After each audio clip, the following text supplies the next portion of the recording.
our summary is simply this, and I'll give you a summary from July 2013 all the way to June 2023. 10 years. So we said, let us look at the accounts of government. What is the government expenditure? So we found a figure of 14.6 trillion. We said, very good. That's the sum total of 10 years. Fantastic. So how much income did we get? So KRA, we did their actuals, and that figure over that period was 13.3 trillion. So we had what you call a shortage of only 1.3 trillion for all those budgets of 10 years. That is what many economists like to call the deficit. Nice, simple, clean, 1.3 trillion. So we said, okay, how much did we borrow?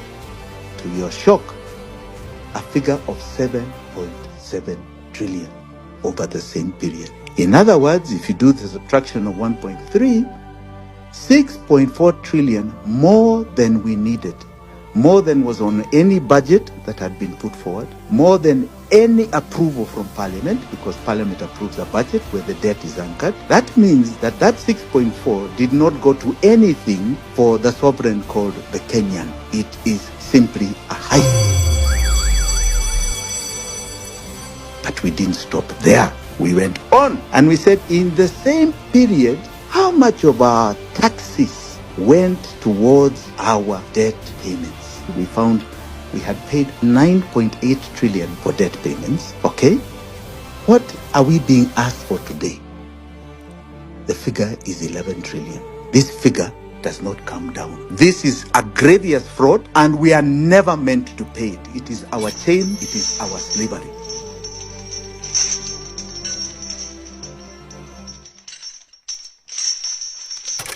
Has been a fraud of monumental proportions. I'm very familiar with this project called SGR. I initiated that project under the Kibaki regime. We started that project in 2008, and that project was simply a private project. It had no government money, and we wanted to do private investment of a line from Mombasa all the way to Malaba. Simply a private investment, no taxpayers' money. Our costing out of our feasibility study and our technical study came to 55 billion shillings, all the way from Mombasa to Malaba.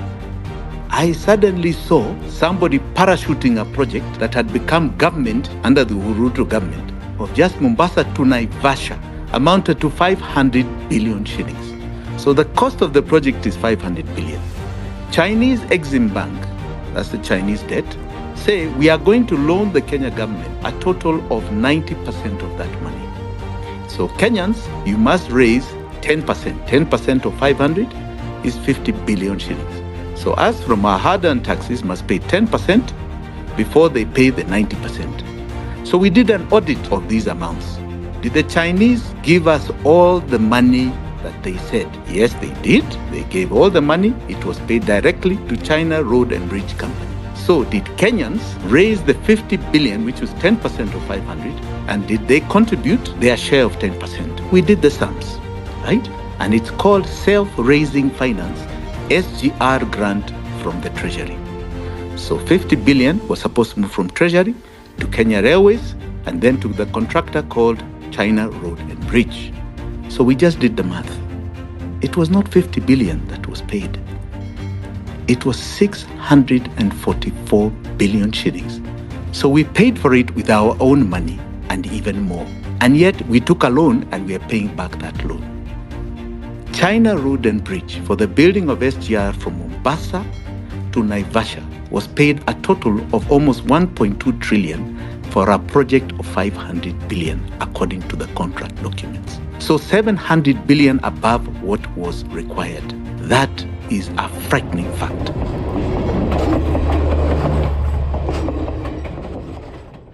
Who are the largest owners of land in Kenya? The UK guys. The British. Now let's talk about minerals. Hey. How are minerals formed? Mm-hmm. Minerals are formed due to differences in temperature and pressure in the ground. Mm-hmm. Anywhere there is a heated activity or pressure activity in the ground, there is creation of minerals. What people don't know about minerals grow. They grow, yeah. That's why we have a periodic table. If you look at the periodic table, you know, all metals have different elements. Elements have different numbers. Like gold, I think, is 89. There's lead, 87. Silver, 924. 924. If you add an atom or two atoms of lead to lead, it turns to gold. Yeah. So it evolves. Naturally, it occurs because of the differences in temperature and pressure. So what are these differences? No, what are these activities that create pressure and temperature? Number one is volcanic activities. Number two, we have boiling lakes. Number three, we have activities like geothermal. Okay. So ask yourself, where do we have these activities in Kenya? Let's talk about volcanic mountains. Where do you find volcanic mountains in Kenya? We have Mount Kilimanjaro. We have Mount Longonot. We have Mount Kenya. Yeah. Activities of heat, we have geothermal in Naivasha area and Bogoria, Kuresoi, all those areas. You understand? All those areas. So ask yourself, where do the British own land? Those highlands. In fact, keep talking. Up to now, they are called the White Highlands. Yes, the White Highlands. That's true. Where do the British own land? It's around Mount Taita Taveta. That is around Mount Kilimanjaro, around Nanyuki, Laikipia area, around Mount Kenya, and the Naivasha area around Mount Longonot. Up to Nanyuki Pale. Yes. So why are they holding on to that huge chunks of land for the last, let's say, close to 70-80 years, and you're talking of 4-5 generations that are owning? It's because like of 400 centuries. It is because of the minerals that are below there. Hey. Let me tell you, we have to speak about these things. This is our country. Now wafanye vile wanataka.